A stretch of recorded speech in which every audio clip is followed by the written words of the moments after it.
لله الأسماء الحسنى فادعوه بها وذروا الذين يلحدون في أسمائه سيجزون ما كانوا يعملون.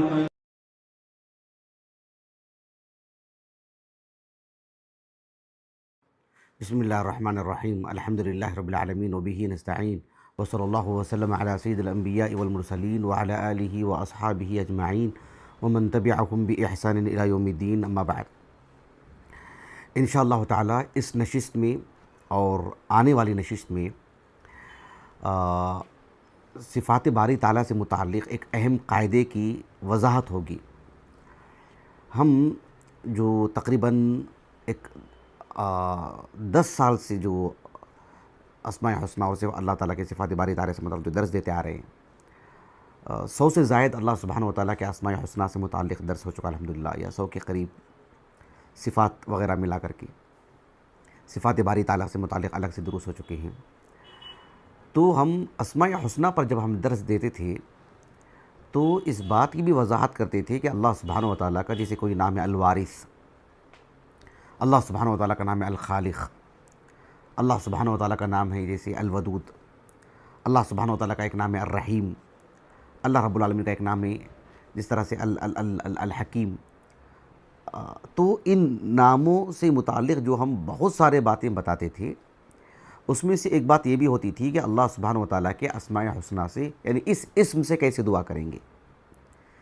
کوئی نام ہے اللہ سبحانہ وتعالیٰ کا، تو اس نام سے ہم اللہ رب العالمین سے کیسے دعا کریں گے. اللہ رب العالمین نے قرآن مجید میں فرمایا سورۃ الاعراف میں وَلِلَّهِ الْأَسْمَاءُ الْحُسْنَى فَادْعُوهُ بِهَا. اللہ رب العالمین نے اس آیت کریمہ کے اس قطعے میں اللہ تعالیٰ کے اسماء حسنہ سے دعا کرنے کو کہا ہے. تو اللہ تعالیٰ کے اسماء حسنہ سے دعا کرنا چاہیے. جب بھی جیسے السمیع ہم نے قریب میں اللہ رب العالمین کے اسماء حسنہ میں سے ایک نام پڑھا، العفو ہم نے قریب میں ایک نام پڑھا ہم نے. تو درس کے آخر میں ہم یہ بھی بتاتے آئے ہیں کہ اس نام سے اللہ سبحانہ وتعالیٰ سے ہم کیسے دعا کریں. جہاں تک مسئلہ صفات باری تعالیٰ کا ہے، اللہ سبحانہ وتعالیٰ کی صفات، اللہ سبحانہ وتعالیٰ کی جو صفات ہیں، جس طرح سے اللہ کے اسماء حسنہ سے قسم کھائی جا سکتی کہ اللہ کی قسم، تو قسم کا جہاں تک معاملہ ہے اللہ رب العالمین کے صفات سے بھی قسم کھائی جا سکتی ہے. اس پر انشاءاللہ آنے والے درس میں گفتگو ہوگی. استعاذہ کا جو معاملہ ہے، یعنی اللہ سبحانہ وتعالیٰ کی صفات سے توسل لینا، اللہ تعالیٰ کی صفات کے وسیلے سے دعا کرنا، اللہ رب العالمین کی رحمت کا واسطہ دے کر، یہ جائز ہے. لیکن اس پر انشاءاللہ آنے والے درس میں گفتگو ہوگی. آج کے درس میں مجھے خصوصی طور پر یہ بات بتانی ہے کہ اللہ سبحانہ وتعالیٰ سے جس طرح سے نام لے کر کے یا اللہ، یا رحمان، یا رحیم، جس طرح سے دعا کی جاتی ہے، اللہ کا نام لے کر کے ندا لگائی جاتی ہے، اس طرح سے اللہ تعالیٰ کی صفات سے دعا نہیں کریں گے. یا کلام اللہ، یا قدرت اللہ، یا غن اللہ، یا عین اللہ، اس طرح سے دعا کرنا تو شرک ہے، کفر ہے. اتنی بڑی بات. جس طرح سے اللہ رب العالمین کا نام لے کر ہم ندا لگاتے ہیں یا اللہ، یا رحمان، یا رحیم، ویسے اللہ رب العالمین کے صفات کو ندا نہیں لگائی جائے گی. اللہ تعالیٰ کی صفات سے دعا نہیں کریں گے. استعاذہ ہوگا. کیسے وہ آگے بتائیں گے انشاءاللہ تعالیٰ. اللہ کی صفات کی ناموں کی طرح قسم کھا سکتے ہیں. اللہ کی صفات سے استعاذہ ہوگا. بات واضح ہو رہا ہے آپ کو. لیکن اللہ سبحانہ وتعالیٰ کے اسماء حسنہ کی طرح، اللہ کے ناموں کی طرح اللہ کی صفات کو پکارنا یہ جائز نہیں ہے. اور یہ بہت بڑا گناہ ہے. اتنا بڑا گناہ ہے کہ جو ہے مطلب یہ شرک ہے. یہ کس طرح سے شرک ہے اس کی وضاحت کروں گا آج انشاءاللہ تعالیٰ. اللہ سبحانہ وتعالیٰ کی صفات سے ہم توسل لینا وہ جائز ہے. اس پر انشاءاللہ گفتگو آنے والے درس میں. تو آج کے اس درس میں سب سے پہلے اور بنیادی بات ہمیں ایک فرق ہو جانا چاہیے کہ اسم کس کو کہتے ہیں اور صفت کس کو کہتے ہیں. اللہ سبحانہ وتعالیٰ کے اسماء حسنہ سے متعلق تو الحمدللہ ہم نے ایک طویل عرصہ درس دیتے آئے ہیں لیکن جب جب اللہ رب العالمین کی صفات پر ہمارا درس ہوا ہے، کیونکہ اللہ تعالیٰ کا جب نام ہم بیان کرتے ہیں تو صرف اس کا معنی نہیں، اس معنی سے متصف بھی ہے اللہ رب العالمین، صرف نام نہیں، صرف اعلام نہیں ہے۔ اللہ رب العالمین الرحمن الرحیم السمیع الغفور صرف نام نہیں ہے، اس معنی سے متصف بھی ہے اللہ رب العالمین، اس سے صفت بھی بنتی ہے اللہ کی۔ لیکن اللہ تعالیٰ کی جو صفت ہوتی ہے اس سے نام نہیں بنایا جائے گا، لیکن اللہ سبحانہ و تعالیٰ کی جو صفات ہیں، کتنے ایسی صفات پر ہم نے گفتگو کی الحمدللہ۔ ساتھ میں ہمارا مستقل ایک درس بھی ہے، اب درس نمبر مجھے مستحضر نہیں ہے، مستقل اس موضوع پر بھی ہم درس دیے کہ جب ہم کہتے ہیں الصفہ تو اس کا معنی کیا ہوتا ہے، اس کا مطلب کیا ہوتا ہے۔ آپ جو ہے وہ یوٹیوب پر جو پلے لسٹ ہے ہمارے یوٹیوب چینل میں، اس میں جائیں گے، اللہ رب العالمین کی صفات میں سے الصفہ، انشاءاللہ جب یہ درس اپلوڈ کیا جائے گا تو جو انشاءاللہ ہمارے اہلیہ اس کی لنک بھی ڈال دیں گے انشاءاللہ، الصفہ جس کو کہتے ہیں، تو اس کو سنیں گے تو آپ کو بات معلوم ہوگی۔ البتہ مختصراً آج کے اس درس میں اتنی بات میں آپ کو بتا دوں کہ جب ہم کہتے ہیں کہ الاسم الصفہ، میں اللہ تعالیٰ کے لیے نہیں بتا رہا ہوں، ایک عام بات بتا رہا ہوں، عام بات۔ الاسم کس کو کہتے ہیں، الصفہ کس کو کہتے ہیں؟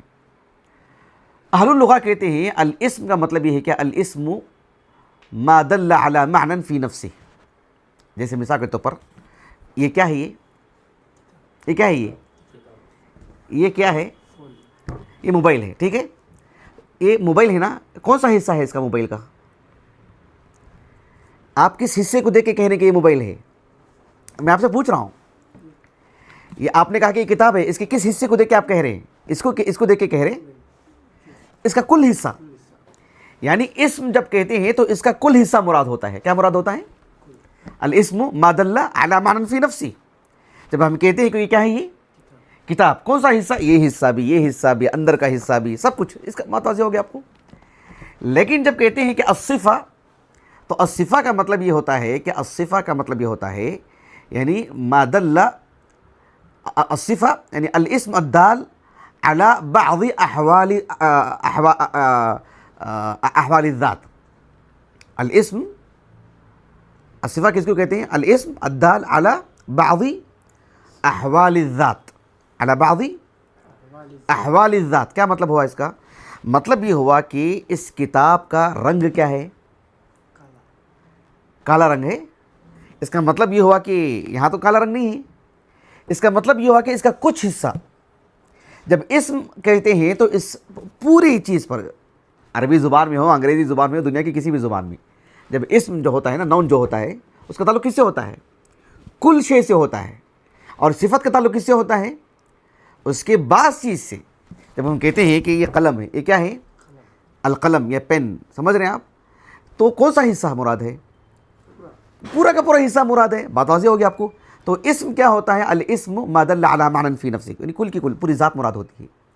لیکن الصفہ الاسم الدال علی بعض احوال الذات، یعنی کہ اگر اس قلم کا جو رنگ ہے، اس رنگ کا تعلق کس سے ہے؟ اس پورے قلم سے ہے کیا؟ نہیں، نیلے رنگ کا قلم ہے، کالے رنگ کا قلم ہے، لال رنگ کا قلم ہے، وہ کل کا کل مراد ہے کہ ایک جز مراد ہے؟ ایک جز مراد ہے۔ تو صفات کا تعلق کس سے ہوتا ہے؟ ایک جز سے ہوتا ہے، جبکہ اسم کا تعلق کس سے ہوتا ہے؟ کل کی کل چیز سے ہوتا ہے۔ اب یہ قلم تو میرے ہاتھ میں ہے، اب جب ہم کہتے ہیں نا کہ فعل، ورب جسے کہتے ہیں، فعل جس کو ہم کہتے ہیں، اس کا مطلب یہ ہوتا ہے کہ الفعل ما انبع عن حرکت المسمى۔ یہ تو القلم ہے، جب یہ لکھنے لگا ہے، جب اس کے اندر حرکت آ رہی ہے تو اس کو کہتے ہیں فعل۔ بات ہو گیا آپ کو؟ تو اسم کس کو کہتے ہیں؟ پوری ذات مراد ہوتی ہے۔ الصفہ کس کو کہتے ہیں؟ ایک جز کو کہتے ہیں۔ میں سمجھتا ہوں بات بہت واضح ہو گئی ہے۔ اللہ سبحانہ و تعالیٰ کی ذات ہے، اللہ کی صفات ہیں۔ اللہ سبحانہ و تعالیٰ کی صفات متعدد ہیں۔ ہر صفت اللہ سبحانہ و تعالیٰ کی جو ہے مطلب کہ صفت کمال ہے۔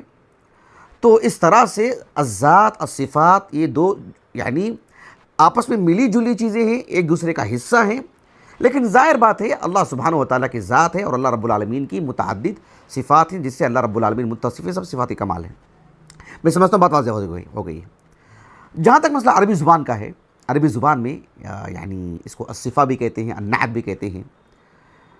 احمد بن فارس رحمہ اللہ نے جب وصفہ کا جب معنی بیان کیا موجب مقاییس اللغہ میں، تو الصفات سے متعلق آپ نے بس اتنی بات کہی کہ جو ہے الامارہ اللازمہ للشیء، یعنی کوئی چیز جو کسی چیز کا خاص حصہ جڑ گئی ہے. جیسے ہم بولتے ہیں کہ بھائی یہ یعنی اس کا اگر حسن ہو، اس کا قبح ہو، اس کا جسامت اور جو ہے قد و قامت کسی چیز کی جو ہوتی ہے، ایک وصف جو ہوتا ہے، ایک صفت جو ہوتی ہے جو اس کے ساتھ ہمیشہ اس کے ساتھ جڑی ہوئی ہے، اس کے ساتھ چمٹی ہوئی ہے.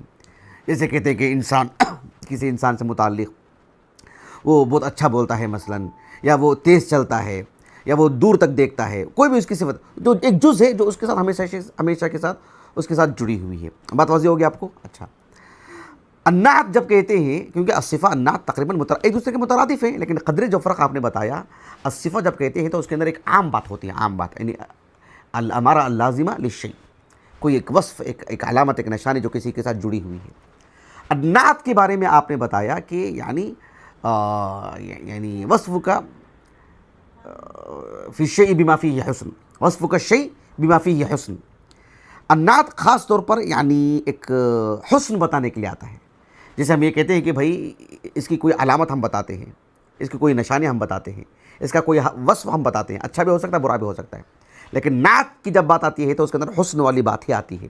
یہ فرق جو ہے احمد بن فارس رحمہ اللہ نے نعت کے بارے میں وہاں پر بتایا، اور وصفہ کے اس میں وہاں پر بتایا. آپ نے اپنے اصل موضوع کو پہنچنے کے لیے آخری ایک بات میں آپ کو بتا دیتا ہوں، وہ یہ ہے کہ شیخ الاسلام ابن تیمیہ رحمہ اللہ نے کہا جہاں تک مسئلہ اللہ سبحانہ و تعالیٰ سے متعلق ہے تو قرآن مجید میں، احادیث میں، حالانکہ ہم نے بتایا نا کہ بھئی الصفہ ایک الگ چیز ہے، الذات ایک الگ چیز ہے، یعنی الذات کل چیز ہوتی ہے، الصفہ ایک مخصوص چیز ہوتی ہے. بات واضح ہو گئی؟ لیکن کتاب و سنت سے اللہ سبحانہ و تعالیٰ کا جو تعارف ہمیں ملتا ہے، شیخ الاسلام ابن تیمیہ رحمہ اللہ نے کہا ایک مقام پر، کہا کہ یعنی الصفہ سے الصفۃ والوصف، اس کے بارے میں آپ نے کہا کہ تارۃ یراد بہ الکلام الذی یوصف بہ الموصوف. کبھی الصفہ ذکر کر کے پوری ذات مراد ہوتی ہے. کیا مراد ہوتی ہے؟ جب ہم کہتے ہیں کہ اللہ سبحانہ و تعالیٰ کی رحمت آ گئی، اللہ رب العالمین کی قدرت دیکھو، تو بھلے ہی قدرت اللہ سبحانہ و تعالیٰ کی یعنی صفت ایک صفت ہے، الرحمہ ایک صفت ہے اللہ رب العالمین کی. جب ہم کہتے ہیں کہ جو ہے مجھے قرآن مجید سے، کلام اللہ سے مجھے بڑی محبت ہے، کلام اللہ تو اللہ کی صفت ہے، اللہ کی صفت ہے وہ. لیکن کلام اللہ سے محبت ہونے کا کیا مطلب ہے؟ یعنی مقصود یہ ہے کہ مجھے اللہ کی ذات سے محبت ہے. مقصود کیا ہے؟ مجھے اللہ کی ذات سے محبت ہے. بات واضح ہو گئی؟ کبھی یہ معنی بھی ہوتا ہے، جیسے کہ شیخ الاسلام تیمیہ رحمہ اللہ نے اس کے لیے ایک مثال دی حدیث سے جو متفق علیہ روایت ہے، حدیث عائشہ، صحیح بخاری کی کتاب التوحید میں بالکل آغاز میں، اور صحیح مسلم کی کتاب الصلاۃ المسافرین وقصرھا میں. ام المؤمنین عائشہ رضی اللہ عنہ کہتے ہیں کہ رسول اللہ صلی اللہ علیہ وسلم نے ایک وفد بھیجا تھا، ایک سریہ ہے، صحابہ کی ایک جماعت، ایک دستہ بھیجا تھا آپ نے، اور ان میں ایک سربراہ بھی تھے، ان کے ایک بات واضح ہو گیا آپ کو، ایک ذمہ دار تھے ان کے، اور نمازیں وہیں پڑھایا کرتے تھے. لیکن جب بھی نماز پڑھاتے، پہلی رکعت میں، دوسری رکعت میں سورۃ الفاتحہ کے ساتھ سورۃ الاخلاص، قل هو اللہ احد، کون سی سورت پڑھایا کرتے تھے؟ قل هو اللہ احد ہی پڑھایا کرتے تھے. جب واپس آئے تو صحابہ نے اللہ کے رسول سے عرض کیا صلی اللہ علیہ وسلم کہ اللہ کے رسول یہ ہر نماز میں سورۃ الفاتحہ کے ساتھ سورۃ الاخلاص ہی پڑھا رہے ہیں. تو اللہ کے رسول صلی اللہ علیہ وسلم نے کہا کہ صلوہ لأی شیء یصنع ذلک، صلوہ لأی شیء یصنع ذلک، کیوں ایسے کرتے ہیں، کیوں وہ اس کا اہتمام کرتے ہیں، اتنا اہتمام، ہر رکعت میں سورۃ قل هو اللہ احد ہی پڑھ رہے ہیں، سورۃ الاخلاص ہی پڑھ رہے ہیں. اب جا کر کے ان سے پوچھا انہوں نے، صحابہ نے، تو یہ صحابی نے کہا رضی اللہ عنہ کہ لأنها صفۃ الرحمن وأحبها ان اقرأ بها، چونکہ اس میں اللہ کا تعارف ہے، اللہ کی صفات بیان کی گئی ہیں، اور مجھے اللہ کی صفات سے غیر معمولی محبت ہے، اسی لیے میں اس کا اہتمام کرتا ہوں. یہاں اللہ کی صفات سے محبت کا کیا مطلب ہے؟ یعنی اللہ کی ذات مراد ہے. صفات کہہ کر کے اللہ کی ذات مراد ہے. قل هو اللہ احد، وہ اللہ کی ایک صفت ہے. الصمد اللہ کی ایک صفت ہے. لم یلد ولم یولد اللہ سبحانہ و تعالیٰ سے متعلق آ گئے. تو ایک صفت سے متعلق جو اس بات میں ہو، لم یلد ولم یولد جو نفی میں ہے، قل هو اللہ احد اللہ الصمد، یہ سب جو اس بات میں ہے، تو کہا کہ ہر پہلو سے اللہ تعالیٰ کی جو محبت ہے تو وہ اللہ کی جو صفات سے محبت ہو رہی ہے وہ دراصل کس سے محبت ہے؟ وہ اللہ کی ذات سے محبت ہے. تو یہی بات شیخ الاسلام ابن تیمیہ نے کہی رحمہ اللہ کہ الصفہ یعنی الوصف کبھی کہہ کر کے تارۃ یراد به الکلام الذي یوصف به الموصوف، یعنی وہ صفت کی سے محبت کا مطلب یہ ہے کہ ہمیں موصوف سے محبت ہے، یعنی اللہ سے محبت ہے. اور کبھی ایسا ہوتا ہے کہ وہ تارۃ یراد به المعانی الذي یراد به الکلام کالعلم والقدرہ. کبھی صفت کہہ کر کے علم تو علم ہی مراد ہے، اللہ رب العالمین کی وسعت علم سے متعلق گفتگو ہوتی ہے. اللہ سبحانہ و تعالیٰ کے احاطے سے کوئی مطلب خارج نہیں ہے، اللہ سبحانہ و تعالیٰ کے علم سے کوئی چیز خارج نہیں ہے. بات واضح ہو رہی ہے؟ اس کا مطلب یہ ہوا کہ کبھی بالذات صفت ہی مراد ہوتی ہے، کبھی صفت کہہ کر کے مراد کیا ہوتی ہے؟ اللہ سبحانہ و تعالیٰ کی ذات مراد ہوتی ہے. یہ بندوں سے متعلق بھی بات ہوتی ہے، لیکن خصوصاً یہاں پر بات ہو رہی ہے اللہ رب العالمین کی ذات اور صفات سے متعلق.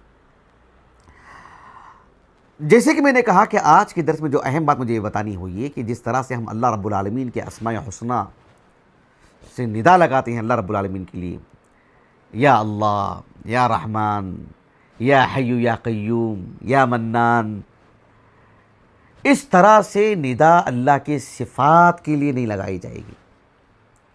بات واضح ہو گیا آپ کو؟ وہ اللہ رب العالمین کی صفات ہیں. اللہ تعالیٰ کی ایک ایک صفت کو اس طرح سے، چاہے وہ صفات ذاتیہ میں سے ہو، صفات اختیاریہ میں سے ہو، صفات فعلیہ میں سے ہو، ایسے نہیں ندا لگائیں گے یا عین اللہ، یا قدرت اللہ، یا کلام اللہ. بات واضح ہو رہی؟ اس طرح سے اللہ رب العالمین کی صفات کے لیے ندا نہیں لگائی جائے گی. کیوں نہیں لگائی جائے گی؟ اہل علم نے اس کی وجہ یہ بتائی ہے کہ اس سے یہ بات کہیں نہ کہیں یہ پیدا ہوتی ہے کہ اللہ تعالیٰ کی صفات کے ساتھ، اللہ تعالیٰ کی ذات کے ساتھ اللہ تعالیٰ کی صفت کو ہم گویا کہ مستقل ایک الگ کوئی شے مان رہے ہیں، الگ سے اس کا ایک حصہ ہم مان رہے ہیں، یعنی مطلب ایک خارجی چیز مان رہے ہیں. تو ایک دو الہ کا تصور پیدا ہو رہا ہے. اللہ تعالیٰ کی ذات کی یا اللہ کہہ رہے ہیں اور کہہ رہے ہیں کہ یا رحمت اللہ، گویا کہ اللہ تعالیٰ کی جو رحمت ہے، جو اللہ کی صفت ہی ہے، ہم اس کو مستقل ایک الگ چیز مان رہے ہیں اور اس کو ندا لگا رہے ہیں. یہ اسلام نے مطلب یہ کتاب و سنت میں اس طریقے کی تعلیم نہیں دی گئی، اس طریقہ نہیں سکھایا گیا ہے.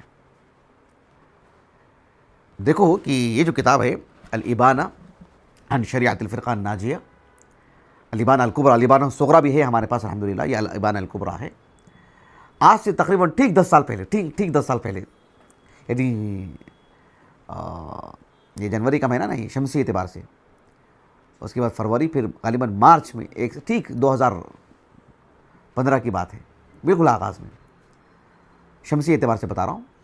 تو میں نے حیدرآباد میں ان 3 کتابوں کے تعارف پر ایک میں نے درس دیا تھا، جو عقیدہ اہل السنہ والجماعہ کی ترجمانی میں، نمائندگی میں یہ 3 کتابیں مرجع کی حیثیت رکھتی ہیں، اور 10 کتابیں خصوصیت کے ساتھ، الابانہ الکبریٰ ابن بطہ العبقری رحمہ اللہ کی، اور شرح اصول اعتقاد اہل السنہ والجماعہ امام ابو الحسن اللالکائی کی رحمہ اللہ، اور الشریعہ امام آجوری رحمہ اللہ کی.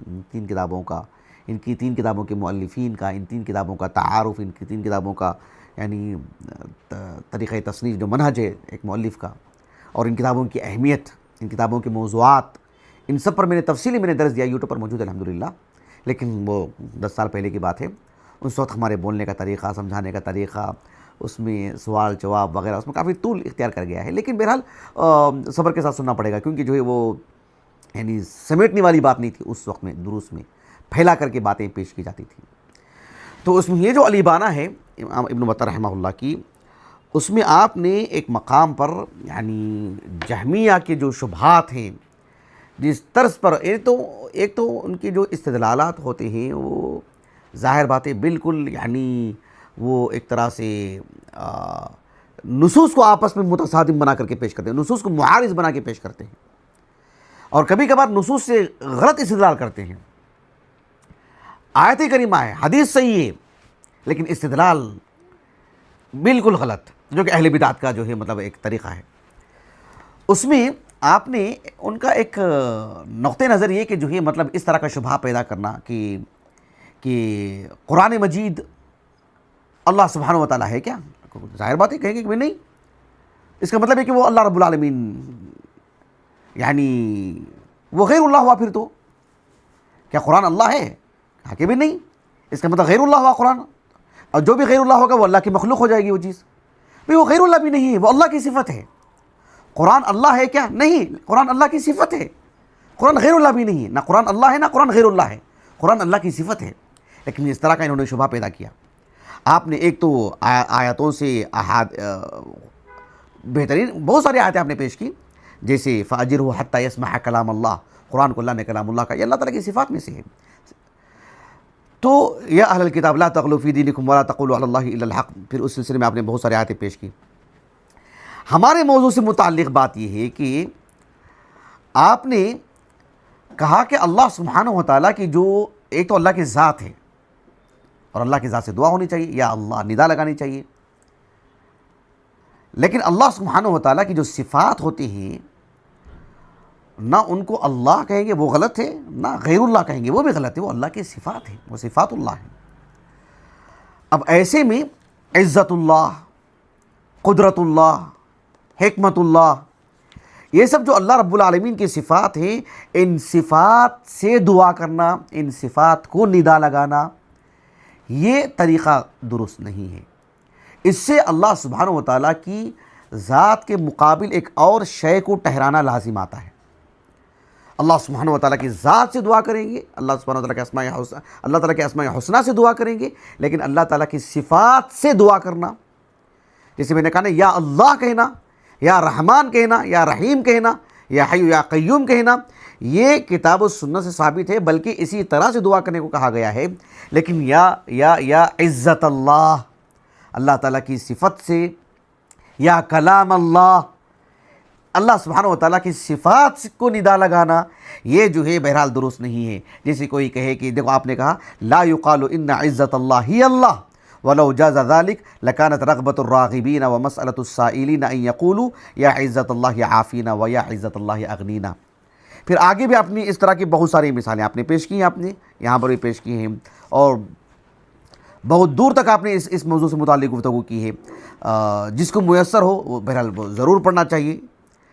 تو بہرحال آپ نے اس معاملے میں ایک طرح کا یعنی ایک ابتدائی آپ نے گفتگو کی. قدیم علماء میں اس طرح سے گفتگو آپ کی گفتگو جو کافی مشہور ابن بطہ رحمہ اللہ کی، ماں بعد کے علماء نے یعنی اہتمام کیا ہے آپ کی اس بات کو بیان کرنے کے لیے.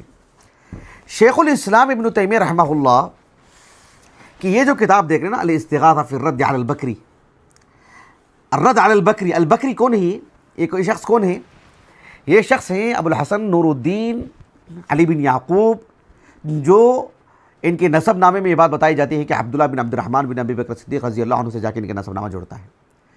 نسب نامہ جڑنے سے کیا فرق پڑنے والا ہے؟ اس وجہ سے البکری ہیں ابو بکر صدیق کی طرف، ان کے خانوادے کے ہونے کی وجہ سے. لیکن جو اعتقاد ابو بکر صدیق کا تھا رضی اللہ عنہ، جو اعتقاد آپ کے فرزند کا تھا، جو اعتقاد آپ کے پوتے کا تھا، جو اعتقاد ایک زمانے تک آپ کی نسل میں تھا، وہ اعتقاد تو آپ کا نہیں ہے. البتہ یہ ابو الحسن نور الدین البکری جو ہیں، یہ شیخ الاسلام ابن تیمیہ رحمہ اللہ کی جو وفات ہوئی ہے 728 ہجری کو، ان سے 4 سال پہلے ان کی وفات ہوئی 724 ہجری کو. اس کتاب کے جو محقق ہیں ڈاکٹر عبداللہ بن دجین السہلی، یہ کہتے ہیں کہ جو ہے مطلب تراجم کی کتابوں میں 3-4 صدر بھی نہیں ملتے ہیں نور الدین علی بن یعقوب البکری سے متعلق. شیخ الاسلام ابن تیمیہ رحمہ اللہ نے جو ان پر رد کیا ہے، جگہ جگہ جو ان کا نام لیا ہے اس کتاب وغیرہ میں، تو کہا کہ اسی وجہ سے ان کی کچھ معلومات ان سے مل پائی ہیں، اسی وجہ سے ان کی کچھ شہرت ہوئی ہے. اعتقادی اعتبار سے یعنی غیر اللہ سے استغاثہ کرنا، غیر اللہ سے مدد مانگنا وغیرہ، اس پر جو ان کے نظریات، ان کی تحریریں، ان کی جو کتابیں تھیں، ان کی جو تالیف ہے شیخ الاسلام ابن تیمیہ رحمہ اللہ کو، ایک تو آپ نے جگہ جگہ پر رد کیا ہے، لیکن مستقل بذات ایک تصنیف کے طور پر آپ کی کچھ اخوان نے آپ سے طلب کی، تو آپ نے کتاب لکھی شیخ الاسلام ابن تیمیہ رحمہ اللہ. تو شیخ الاسلام ابن تیمیہ رحمہ اللہ کی جو کتاب ہے الاستغاثہ فی الرد علی البکری، تو وہ کتاب کے محقق کا کہنا یہ ہے کہ جو ہے اس کتاب کا خلاصہ بیان، اس کی تلخیص کی تھی شیخ الاسلام ابن تیمیہ رحمہ اللہ کے تلمیذ حافظ ابن کثیر نے رحمہ اللہ. لیکن جو کتاب مخطوطات کی شکل میں جو آپ کو ملی ہے، مخطوطہ کی شکل میں، تو اس میں بہت ساری باتیں نہیں مل پائی ہیں اصل کتاب میں. جسے حافظ ابن کثیر رحمہ اللہ نے تلخیص کے طور پر جو کیا ہے اس میں وہ کتابیں موجود ہیں. ایسی تقریباً آپ نے 22 باتیں ذکر کی ہیں. اس میں سے جو 17ویں بات ہے جو اصل کتاب میں اس تفصیل کے ساتھ نہیں ہے جو حافظ ابن کثیر رحمہ اللہ کی تلخیص سے ہم کو ملتی ہے، وہ ایک مسئلہ یہ بھی ہے، مسئلہ نمبر 17. وہ کیا ہے؟ دعاء صفت من صفات اللہ. دیکھو شیخ الاسلام کیا کہہ رہے ہیں رحمہ اللہ، یعنی ان مسألۃ اللہ باسمائہ وصفاتہ وکلماتہ جائز مشروع کما جاءت به الاحادیث، واما دعاء صفاتہ وکلماتہ فکفر باتفاق المسلمین. فهل يقول مسلم یا کلام اللہ اغفر لی وارحمنی واغثنی او اعیننی، او یا علم اللہ، او یا قدرت اللہ، او یا عزت اللہ، او یا عظمت اللہ ونحو ذلک؟ یعنی ایسا کہے گا کوئی مسلمان جو نبی کریم صلی اللہ علیہ وسلم کے لائے ہوئے دین پر ہو، صحابہ کے طریقے پر ہو، صحابہ کے منہج پر ہو، صحابہ کا جو عقیدہ ہے خاص طور پر اسماء و صفات کے باب میں، اخذ و استدلال کے باب میں جو صحابہ کا طریقہ کار رہا ہے، کیا اس طریقے پر رہتے ہوئے ایک مسلمان ایسا کہے گا کہ ثابت ہے تابعین سے، طبع تابعین سے، ائمہ اربعہ سے، کتب ستہ کے مصنفین سے، دیگر محدثین سے جو ان کے طریق پر رہے ہیں؟ قطعاً نہیں. ایسے دعا کریں گے یا کلام اللہ اغثنی، یا ید اللہ ارزقنی، بلکہ اللہ سبحانہ و تعالیٰ کے اسماء حسنہ سے دعا کرنا، اللہ رب العالمین کی صفات سے توسل اختیار کرنا یہ جائز ہے. لیکن اللہ تعالیٰ کے صفات کو ندا لگانا یا کلام اللہ، یہ جو کہا کہ کفر باتفاق المسلمین، متفقہ طور پر جو ہے یہ کفر یا معاملہ ہے. اسی لیے شیخ عبدالعزیز بن باز رحمہ اللہ کے جو فتاووں میں ہمارے پاس سے جو ہم نہیں لا پائے، شیخ عبدالعزیز بن باز رحمہ اللہ نے یہی بات کہی ہے کہ الدعاء باسماء اللہ تعالی، کہا کہ جائز مشروع، یہ تو جائز ہے، لیکن یعنی اللہ سبحانہ و تعالیٰ کی صفات سے، یعنی دعاء صفاتی، کہا کہ یہ لا یجوز دعاء صفاتی، کہا کہ بل یتوسل، لا یجوز دعاء صفاتی بل یتوسل. شیخ عبدالعزیز ابن باز رحمہ اللہ نے کہا کہ اس طرح سے دعا کرنا کہ یا عین اللہ عافینا، یا ید اللہ ارزقنا، کہا کہ یہ کہا کہ کفر کہا ہے اس کو شیخ عبدالعزیز بن باز رحمہ اللہ نے. شیخ عبدالعزیز بن باز رحمہ اللہ نے کہا کہ الصفات لا تسأل باجماع المسلمین کما قال شیخ الاسلام ابن تیمیہ رحمہ اللہ. ایسے آپ نے کہا کہ شیخ الاسلام ابن تیمیہ رحمہ اللہ نے جس تفصیل سے اس بات کو بیان کیا ہے، کہا کہ ہاں بالکل اللہ کی صفات کو ندا لگانا یہ صحابہ کے ہاں، صحابہ تابعین، طبع تابعین جو بھی آپ کی صحابہ کے نہج پر رہے ہیں، متفق علیہ معاملہ ہے کہ اس طرح سے دعا نہیں کرنا چاہیے، اللہ کی صفات کو ندا نہیں لگانا چاہیے. بات واضح ہو رہی؟ شیخ ابن عثیمین رحمہ اللہ کے جو مجموع فتاوی رسائل ہیں اس میں شیخ ابن عثیمین رحمہ اللہ نے اس بات کو بیان کیا کہ ایک تو بات یہ ہے کہ یعنی لا یمکن وجود الذات بلا صفہ، ایسی ممکن ہے کہ کوئی ذات اور اس کی کوئی صفت نہ ہو. یہ ہے اس کی کوئی صفت نہیں ہے، اس کو بھی لے لیجیے، کمزور ہی صحیح، چھوٹی چیز، بڑی چیز، قوی چیز، ضعیف چیز، قطع نظر اس کے کہ اچھی یا بری، لیکن کوئی صفت تو ہوگی. یہ ایک ذات ہے، اس کی کوئی صفت نہیں ہے، اس کی کوئی رنگت نہیں ہے، اس کی ہلکا نہیں ہے، مضبوط نہیں ہے، کوئی بھی تو صفت ہوگی اس کی، کہا کہ یہ تو ممکن نہیں. اسی لیے شیخ ابن عثیمین رحمہ اللہ نے کہا کہ اذا عبد الانسان صفت من صفات اللہ تعالی او دعاها، ایک بندہ جب صرف اللہ کی صفت کو سے دعا کرتا ہے، یا عین اللہ، یا کلام اللہ، اللہ کی صفت سے دعا کرتا ہے، اس کو پکارتا ہے، کہیں نہ کہیں اس کا مطلب یہ ہوگا کہ یشعر بکون الصفت بائنۃ عن اللہ تعالی مستقلۃ عنہ، کہیں نہ کہیں یہ معنی نکلے گا کہ اللہ سبحانہ و تعالیٰ کی صفات سے دعا کرنے کا مطلب یہ ہوتا ہے اللہ کی صفت کو جو ہے مطلب ندا لگانا، گویا کہ وہ اللہ کی ذات کو اور اللہ کی صفات کو دو الگ الگ شے مان رہا ہے، گویا کہ وہ ایک یعنی یا عین اللہ کے اللہ کے عین سے دعا کر کے ایک الگ ذات بتا رہا ہے، وہ مستقل ایک الگ ذات بتا رہا ہے وہ. وہذا وجہ کونہ شرکن، اسی سے جو ہے بات معلوم ہوتی ہے کہ یہ شرک میں ملوث ہے. وہ اللہ سبحانہ و تعالیٰ کی ذات و صفات، اللہ کی ذات سے دعا کو ندا لگانی چاہیے، اللہ کی اسماء حسنہ کو ندا لگانی چاہیے، اللہ کی صفات کو نہیں. بات واضح ہو گیا آپ کو؟ امام طحاوی رحمہ اللہ نے جو آپ کا جو العقیدہ طحاوی جو متن ہے، شیخ البانی رحمہ اللہ نے جو آپ نے تخریج کا کام کیا ہے اس میں وغیرہ آپ نے اس میں ترغیب بھی لگائی ہے اس میں. جو نمبر 13 ہے نا، ما زال بصفاته قدیما قبل خلقه لم يزدد بكونهم شيئا لم يكن قبلهم من صفته وكما كان بصفته ازليا كذلك لا يزال عليها ابديا. یہ جو 13 نمبر ہے متن کا، اس کا جو مفصل کلام ہے، جی کسی کو میسر ہو تو ضرور پڑھنا چاہیے امام ابن ابی العز الحنفی کو رحمہ اللہ، جو آپ نے بہت ہی تفصیل کے ساتھ لکھا. آپ نے کہا کہ وَكَذَا مَسْأَلَةُ الصِّفَةِ هل هي زائدة على الذات أم لا، لفظها مجمل وكذلك لفظ الغير فيه إجمال، فقد يراد به ما ليس هو إياه وقد يراد به ما جاز مفارقته له. ولهذا كان أئمة السنة رحمهم الله تعالى لا يطلقون على صفات الله وكلامه أنه غيره ولا أنه ليس غيره، لأن إطلاق الإثبات قد يشعر أن ذلك مباين له، وإطلاق النفي قد يشعر بأنه هو إذ كان لفظ الغير فيه إجمال فلا يطلق الا مع البیان والتفصیل. آگے بہت تفصیل سے آپ نے لکھا، واقعی ایک سطر جو ہے مطلب ہے سبحانہ پڑھنے کی چیز ہے. تو میں نے بس اشارہ کر دیا، کسی کو میسر ہو تو ضرور پڑھیے گا اس کو. تو یہ بات رہی کہ اللہ تعالیٰ کی صفات کو ندا نہیں لگائی جائے گی. البتہ اللہ تعالیٰ کی صفات سے توسل کیسے اختیار کریں گے، اس پر انشاءاللہ تفصیلی گفتگو آنے والے درس میں ہوگی انشاءاللہ تعالیٰ. اللہ تعالیٰ سے دعا ہے کہ اللہ رب العالمین ہمیں اللہ تعالیٰ کے اسماء الحسنی، اس کے صفات علیہ کو سمجھ کر کے پڑھنے کے اللہ ہمیں توفیق عطا فرمائے، اور جو مشروع اور غیر مشروع، جائز اور غیر جائز ہے، اس فرق کو ملحوظ رکھنے کی توفیق عطا فرمائے. اور جو صحابہ کا طریقہ ہے، چاہے وہ اسماء الحسنی صفات علیہ کا باب ہو، عقیدے کا باب ہو پوری تفصیل کے ساتھ، اور طریقہ